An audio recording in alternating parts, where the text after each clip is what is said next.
Hey guys, before we get into the review, if you could please hit that subscribe button as well as that little bell notification to get alerts when I post new videos. It would be greatly appreciated. Things have kind of been stagnant for a little bit. I'd like to see us try to get a few more subscribers here. And if you guys end up liking the video, if you could please hit a like. It means a lot to the channel. And as well, at any point, leave your comments down below. They do mean a lot, and I love interacting with people about movies. That's kind of why I'm doing this. And without further ado, let's get into my review for Fantastic Beasts: The Secrets of Dumbledore.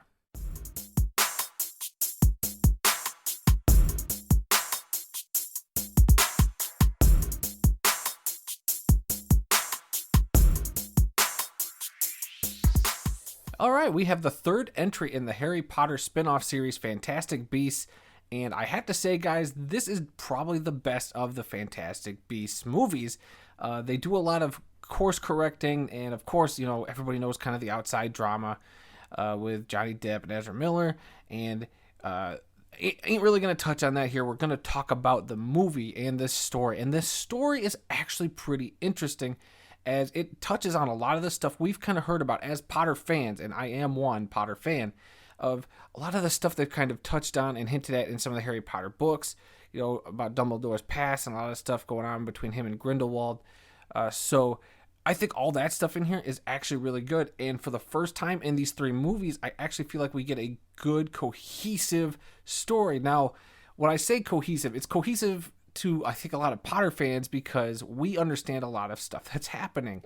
And if you aren't a Harry Potter fan or somebody who's read the books or, taken a class on Harry Potter, you might have a lot of this just washed over you in just magical nonsense. I'm not gonna lie, that's actually a big fault of the movie, but we'll touch on that later. But the story is as follows.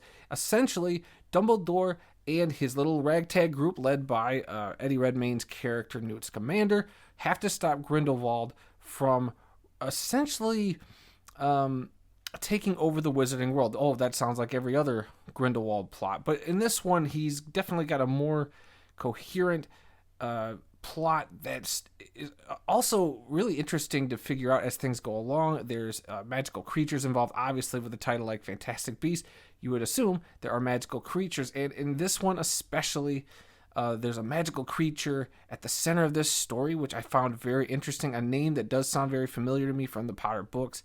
So all that, it works for this. It's up to these guys to stop Grindelwald, but Grindelwald has a special ability in this one that he is able to acquire that requires our heroes to kind of think outside the box, which seems to be Dumbledore's forte, and essentially, have to do some unthinkable stuff in order to stop Grindelwald, and then you have your movie. It's actually, there's a lot going on here. I think Eddie Redmayne comes back, and he is a delight in this movie. I like his Newt Scamander character. I like everything about him, his motivations, the way he acts. I think he's really, really good in this role.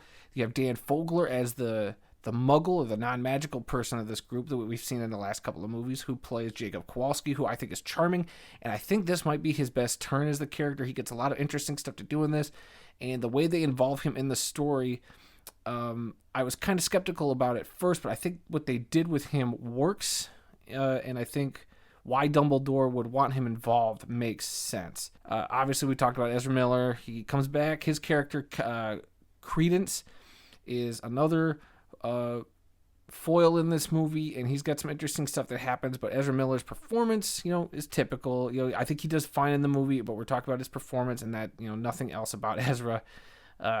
So whatever, he's fine. Moving on, they can even move on from this character if they want to after this.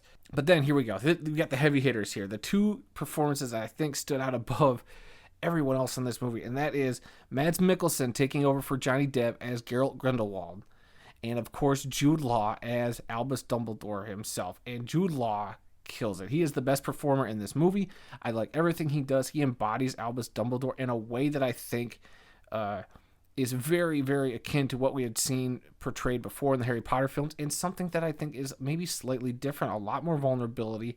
And I think now that we kind of understand, from our history with Dumbledore, what he is kind of all about, you see a lot of that on display here, and Jude Law shows that off in spades, and he does fantastic. And every time Jude Law was on screen, I was enamored. This dude was awesome as this character, and I can't wait to see where they take this character if they do the next couple of movies like they want to. And then, of course, let's go back to Mads Mikkelsen as Geralt Grindelwald.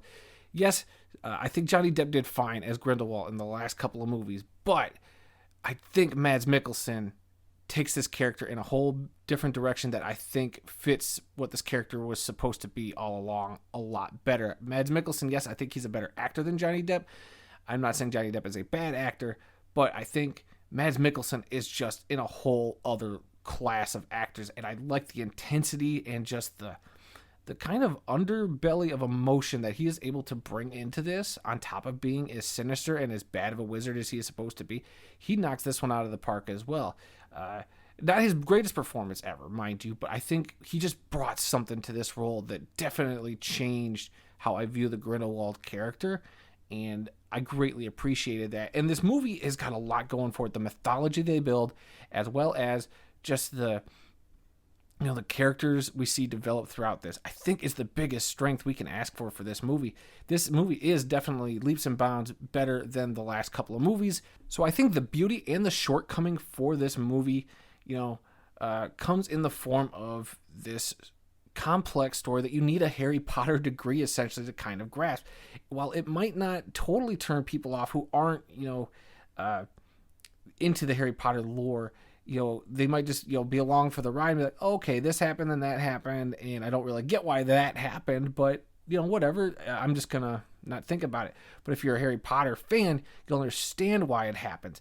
But I think that the fact that they don't make that clear at some points is a little disappointing and a little, makes the story a little muddled. It's hard to really get into without spoiling because, like I said, there's a lot here. Like, there's a scene where there's a rescue. It's not explained very well why they have to rescue this particular character in this particular setting or why he's there. Like, you get, yes, he has to be rescued, but why here? Why is this important?